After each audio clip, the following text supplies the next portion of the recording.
Selamat datang kembali di sesi deep dive kita.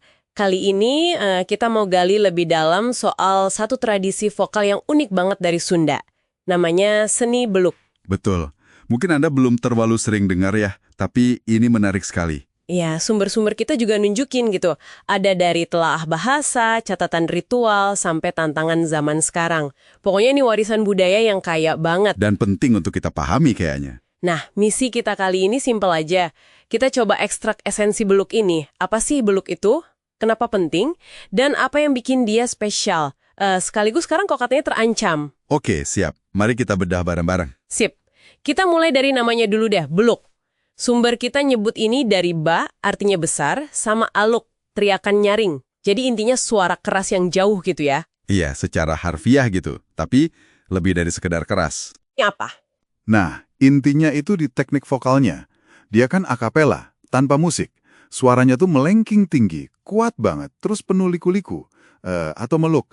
Ini yang disebut aluk. Meluk ya, kayak meliuk-liuk gitu suaranya. Betul. Jadi bayangin, ini bukan nyanyi biasa yang merdu gitu aja. Lebih ke kayak membaca atau melantunkan cerita panjang. Namanya wawacan. Wawacan, oke? Ya, sambil mainin frekuensi suara yang tinggi rendahnya itu loh. Ekstrim. Bahkan penampilnya punya teknik fisik khusus. Oh iya, gimana tuh? Ada yang sambil megang leher gitu, buat jaga kekuatan sama kejernihan suara aluknya. Soalnya bisa berjam-jam kan penampilannya. Wah, gila sih. Itu tekniknya kayak memahat suara di udara ya? Bisa dibilang gitu, benar-benar butuh fisik dan teknik tinggi. Anda tadi sebut soal wawacan, narasi panjang itu. Gimana ceritanya disampaikan? Ada strukturnya gitu. Nah, ini nyambung ke sastralisannya. Beluk itu terikat banget sama puisi tradisional Sunda.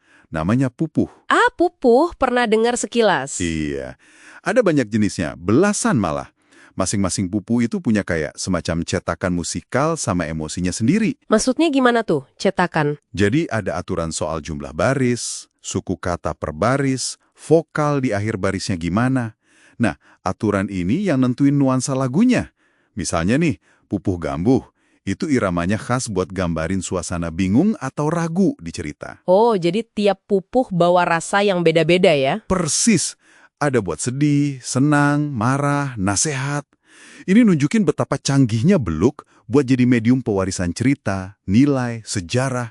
Kayak DNA puitis dan musikalnya lah si pupuh ini. Menarik banget. Tadi saya baca asal-usulnya nih, kok kaget juga ya, ternyata pragmatis banget. Lahir dari kebutuhan sehari-hari katanya. Nah, ini dia salah satu bagian paling menarik kan. Awalnya emang fungsional banget. Suara aluk yang keras dan jauh itu dulu dipakai buat komunikasi. Komunikasi gimana? Antar petani, di ladang, di huma. Zaman dulu kan ladangnya jauh-jauhan, dipisah hutan. Jadi teriak pakai aluk biar kedengeran. Oh, buat manggil atau kasih kabar gitu ya? Iya, bahkan buat ngusir binatang buas juga. Jadi benar-benar dari kebutuhan dasar, komunikasi dan keamanan. Luar biasa ya transformasinya. Dari alat komunikasi praktis. Berkembang jadi bagian penting dalam ritual. Kayak syukuran 40 hari bayi, nikahan, sunatan, karena dipercaya bisa bawa berkah. Dan nyambung ke leluhur sama Dewi Padi, Nyi Pohaci gitu ya. Betul, itu dia.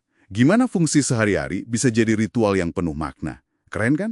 Keren banget. Nah, soal ritual ini kayaknya dijaga ketat banget ya. Sampai harus ada sesajen lengkap. Sumber kita malah bilang kalau lalai bisa keserupan.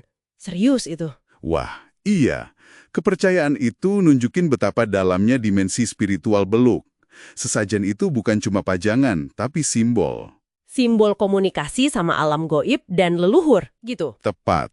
Komponennya aja penuh makna. Ada pangradinan misalnya. Itu kayak alat rias simbolis buat Dewi Padi. Oh, jadi ada hubungannya sama kesuburan, rasa syukur gitu ya? Iya, penghormatan kekuatan tak kasat mata yang dipercaya jaga harmoni.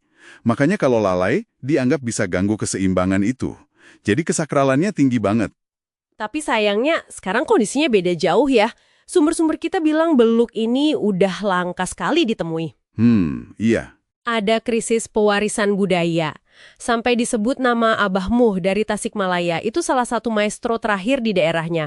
Kenapa bisa sampai segitinya ya?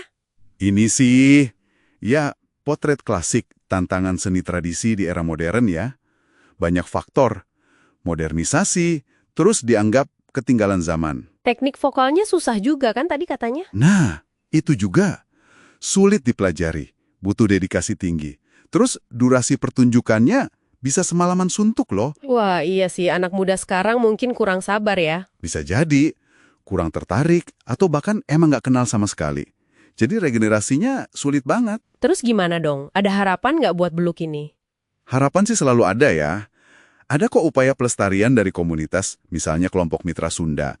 Pemerintah juga udah netapin jadi warisan budaya tak benda. Itu bagus sih. Tapi cukup nggak ya? Nah, itu tantangannya. Gimana menyeimbangkan antara menjaga otentisitas, teknik vokal asli kayak punya abahmu itu, gimana didokumentasikan, sama adaptasi biar tetap relevan. Adaptasi gimana maksudnya? Ya mungkin pakai teknologi digital buat dokumentasi atau promosi, atau format pertunjukannya dibikin lebih ringkas mungkin.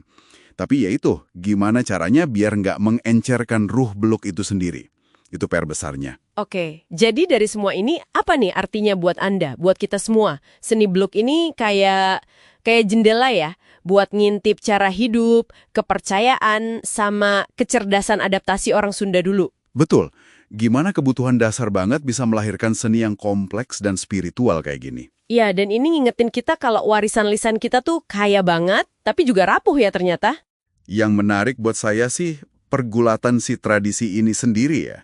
Gimana dia berjuang jaga keunikan, kesakralan ritualnya, tapi di sisi lain juga harus cari cara biar bisa bertahan di dunia yang berubah cepat gini. Pertanyaan soal inovasi tanpa kehilangan esensi itu tadi ya. Iya, itu kuncinya. Gimana caranya? Itu yang terus dicari. Oke, sebagai penutup deep dive kita nih, mungkin ada satu hal buat Anda renungkan ya. Di tengah semua serba instan sekarang, informasi cepat, hiburan global, masih ada nggak sih tempat di perhatian kita buat, ya, sekedar mengapresiasi atau bahkan coba memahami tradisi kayak Beluk ini? Yang butuh sabar, butuh skill tinggi, butuh kebersamaan, butuh pendengaran yang khusyuk gitu. Pertanyaan bagus tuh. Sesuatu buat kita pikirin bareng-bareng.